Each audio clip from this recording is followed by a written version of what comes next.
So a little while back, someone asked me a question I hadn't properly thought about before. What was the Celtic myth of the summer solstice? It's the kind of question that sounds simple until you try to answer it, because as far as we know, there isn't one. And yet midsummer was clearly important.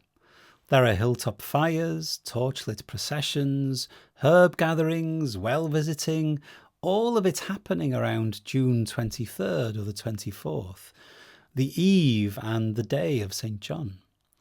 And while most of it was recorded as Christian custom, it doesn't take much to guess that something older might lie beneath.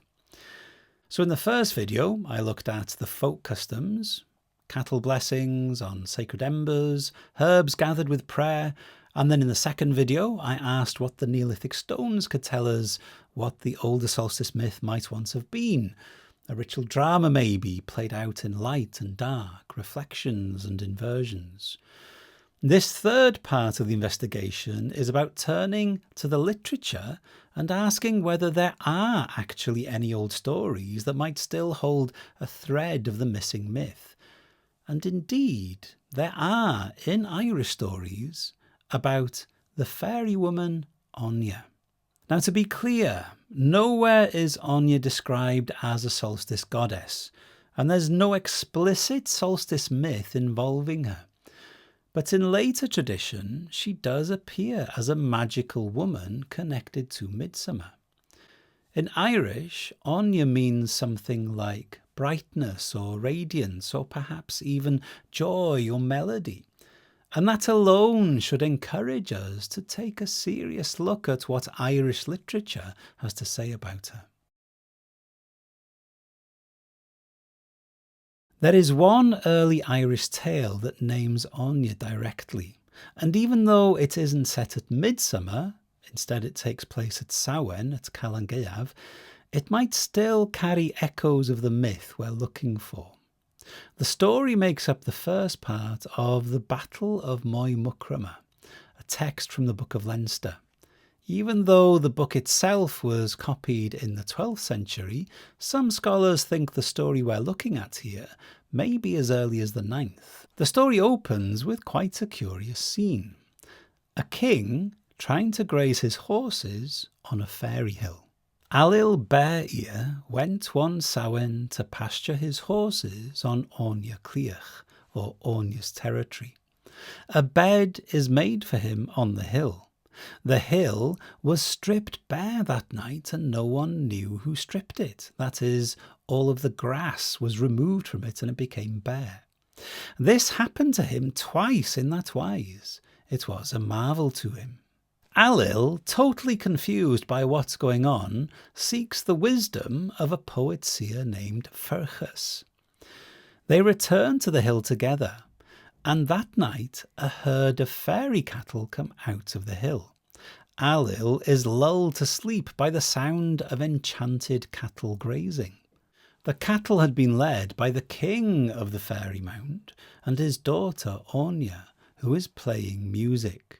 She leads the procession holding a drum. Áine was before him and the cattle with a brass earthen drum in her hand, which she was playing for him. This is a procession out of the other world, complete with cattle, music, and perhaps more importantly, two members of the otherworldly family, a father and daughter who may well have been members of the Tuatha De Danann, the Irish gods.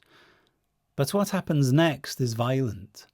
Ferchas, the poet, kills the fairy king with a spear. Then Ailill outraged Áine, a phrase that could imply some type of assault or even rape, unfortunately a rather common theme in such tales. In response, she retaliates. She struck his right ear so that she left neither flesh nor skin upon it, and none ever grew upon it from that hour. Wherefore Ailill Bear Ear was his name thenceforward. And Áine now alone speaks. Wicked have ye been to me, saith Áine, to outrage me and to kill my father. I will outrage thee for this. This isn't a gentle myth of healing or light. It's a myth of violation, vengeance, and the misfortune that mortals bring upon themselves when they attack the people of the Sidhe. Of course, it's tempting to step back from this story. It's unsettling. But if we're trying to understand Anya's mythic role, and especially if we're asking whether she might once have been a solstice goddess, then we need to take a detailed look. Here in this story, Anya is not a queen on a hill or a goddess of light. She is a daughter of the Sidhe, one of the divine Tuatha De Danann, emerging with cattle and music, only to be harmed by a mortal king. But she's not powerless. She marks the king. She ensures his disfigurement. That detail matters because the cutting of the king's ear isn't just mutilation. In early Irish law, a blemished or disfigured king couldn't rule. Sovereignty required physical wholeness. Now, in the rest of the story, we see that by maiming him, Anya has undermined his right to kingship. In the following episodes, Ailill goes on to suffer a significant loss of status. Now, even though he isn't deposed as such, his kingship becomes hollowed out, and he's profoundly diminished in several symbolic ways throughout the tale. The stories of Anya don't end in myth. They continue into folklore. And there are several I could discuss here. But one of the more interesting collections of stories about her are connected with the Norman Irish family of the Fitzgeralds, and particularly one of its lords, Gerald Fitzgerald, known in Irish as Gerard Iarla, Gerald the Earl. Some of these stories were recorded by David Fitzgerald in the 1880s and published in Revue Celtique. They were taken from oral tradition around Loch Gur, the very place we explored in the last section. And it's here that Anya appears again, not in a poem or saga, but in the folk tales, stories passed from mouth to ear and carrying the same themes we've seen before. Here is how Fitzgerald records the main story about Anya. The Earl of Desmond led very much the life of a libertine, and walking one morning along the river's edge, he saw a beautiful woman seated by the water, combing out her long hair after bathing.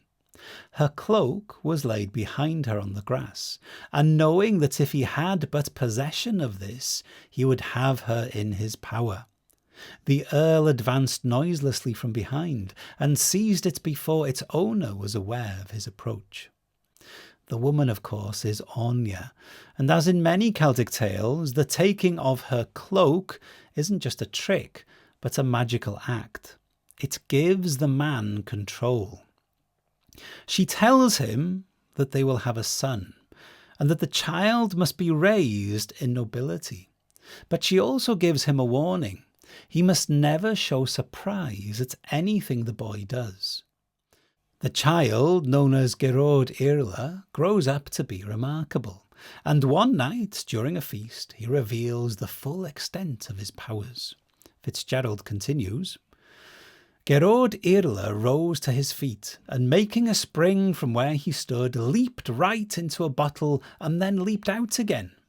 The guests, of course, were amazed. His father, who had promised never to be surprised, reacts. And in that moment, the bond is broken. Were you not warned, said the young earl, never to show wonder at anything I might do? Now you have forced me to leave you. He turned about at the words and walked from the hall, and they saw him step from the bank on the water. And when he touched the water, he was transformed into a goose, and in that form away he swam before their eyes. He disappears into the water, transformed, not lost, but removed, taken into another world. Now this is interesting because Loch Gur could mean something like the lake of hatching, as in the hatching of bird eggs. And Anya? Well, she returns to the story one last time. It is said that Gerard used to sometimes visit his father. that when the old lord was drawing near his end, he made his will in favour of Áine and his strange child, and that both mother and son came to the castle the night before his death. This story closely follows a pattern found across Celtic and Northern European folklore, the tale of the seal woman or the Selkie. In those stories, a man finds a woman bathing, often a Selkie, who has shed her seal skin, and he hides the skin, preventing her from returning to the sea. She becomes his wife, bears his children, and lives with him for many years. But the marriage isn't freely chosen. Her power and identity are bound up with what the man has taken from her. And when she finally finds her skin again, she returns to the sea and leaves the family behind. In the story of the Earl and Áine, the skin is of course her cloak. It's what allows him to possess her. And, like in the Selkie stories, she complies under this condition. And their child is not entirely human either. He has gifts, the ability to leap into a bottle, to transform into a goose. But his gifts come with a warning. Do not marvel at them. Do not mark them out as strange. Do not break the illusion that all is normal. When that illusion is broken, he leaves, just like his mother once did. The human world loses him. So we're left with a story where the power of a supernatural woman is taken, a child is born between worlds, and both eventually return to something older, deeper, and beyond reach. The lake becomes a border. The transformation is final, and the pattern of ascent, brilliance, and withdrawal repeats. Now, it's not called a solstice myth, but it's certainly drawn from the mythic roots of Irish storytelling. We've already seen Áine appear in the early tale, the Battle of Moy Mucrama, a myth set at Samhain, but possibly preserving the oldest written memory of her as a fairy woman of the Sidhe. In that story, she rises from the hill with cattle and music, is violated by a mortal king, and in turn mutilates him so that he's no longer fit to rule. Her power is sovereign, if unspoken, a presence that blesses or curses. If you want to learn more about the tale of Áine, then in the description you'll find a detailed interpretation that you can download for free. Now, that story was first written down in the 9th century, but something of its shape seems to have survived in a much later folktale, again recorded by David Fitzgerald. Here, Áine remains on her hill, now known as Crocorna, and receives a visit from her son Gearóid, Earl of Desmond. Fitzgerald tells us, after the death of the Earl of Desmond, the father, Áine long continued to dwell on Crocorna, as indeed she dwells in it yet. But in those days, it was not such a rich and fertile piece of land, as much of its surface, where clear of rock, is now. Gearóid came one day to visit his mother, and looking round on the bare soil, he said, "It is long since barley was winnowed here, Áine." Next morning, when he looked at the hill, it was all planted with peas, set by his mother during the night. This short scene contains the same central motif as the earlier 9th century narrative: a hill, a woman of the Sidhe, and a transformation of the land. In the 9th century story, the land is stripped bare. We're assuming because a mortal king dares let his horses graze on its hallowed fairy ground. In the folktale, the land is bare again, and it's Áine who restores fertility overnight, but only after her son speaks of its barrenness. In the early saga, the encounter with Áine leads to ruin. In the folktale, it leads to abundance. But in both, it's still Áine who alters the land. That alone would make her a figure worth paying attention to in our search for a midsummer myth. But Fitzgerald goes further. he gives us a series of episodes that link Áine directly to the summer solstice. He describes the fire procession that once took place on Crocorna. Every St. John's night, that is summer solstice, the men used to gather on the hill from all quarters. They were formed in ranks by an old man called Quinlan, and bunches of straw and hay were tied upon poles, and lit were carried in procession round the hill and the little moat on the summit. Afterwards, people ran through the cultivated fields and among the cattle, waving these bunches, which brought luck to the crops and beasts for the following year. This is basically a solstice rite, a fire ritual to bless the land, just like those described in the first video. Fires on high ground, circles made sunwise, smoke passed over fields and herds for protection and abundance. But in another piece of folklore, we find that Áine isn't just remembered here, she's actually present. One St. John's night, it happened that one of the neighbours lay dead, and on this account the usual fires were not lit. Not lit, I should say, by the hands of living men. For that night such a procession of fires marched round Crocorna as never was seen before, and Áine herself was seen in the front, directing and ordering everything. And in another account, this time when a group of young girls stays late on the hill after their midsummer games, suddenly Áine appeared among them, thanked them for the honour they had done her, but said that now she wished them to go home, as they wanted the hill to themselves. She let them understand whom she meant by they, for calling some of the girls she made them look through a ring, when, behold, the hill appeared crowded with people before invisible. To me, these are ritual memories. And in the context of everything we've seen so far, the solar alignment, the midsummer fires, the dew and wells, the yellow herbs, they suggest that Áine may once have stood at the centre of a seasonal rite, a drama of appearance, blessing and withdrawal. In the 9th century story, she emerges from the Sidhe, suffers violence and marks the king. In the folk tales, she's a presence on the land, unseen yet still active. She accepts the honour of fire and dance. She returns the favour with fertility, guidance and protection. This is the arc of a myth that may once have involved rites of blessing, sovereignty and liminal power. One in which a female figure appears at a turning point in the year, acts upon the land and then recedes again.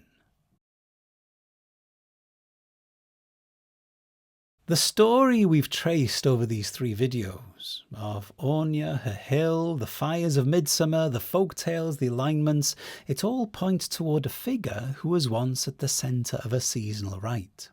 A woman of the Sidhe linked to the land and to fertility, appearing at a turning point in the year and retreating again. And it's not only in the old stories that we find this shape. A quick search on the internet and you'll find modern pagans and druids have already adopted Áine as their summer goddess. In other words, Áine has not only been shaped and reshaped by generations of Irish storytellers and communities, but today she's become a goddess worshipped on modern altars and honoured in seasonal rites. So Áine, perhaps unsurprisingly, is still honoured at midsummer. People still climb her hill, they still light fires. It may be that these later layers, folk tales, family lore, modern rituals, are not distortions, but part of the same continuum. A slow, evolving memory of an older role, one that was never written down directly, but was acted out each year in fire, dance and story. In the next video, I'm going to try and test that idea by comparing Áine to other Indo-European figures who appear at the height of summer, goddesses of brightness, sovereignty, fertility and fire. And I'll be asking, how far back does this story go? And what was the Celtic myth of the summer solstice?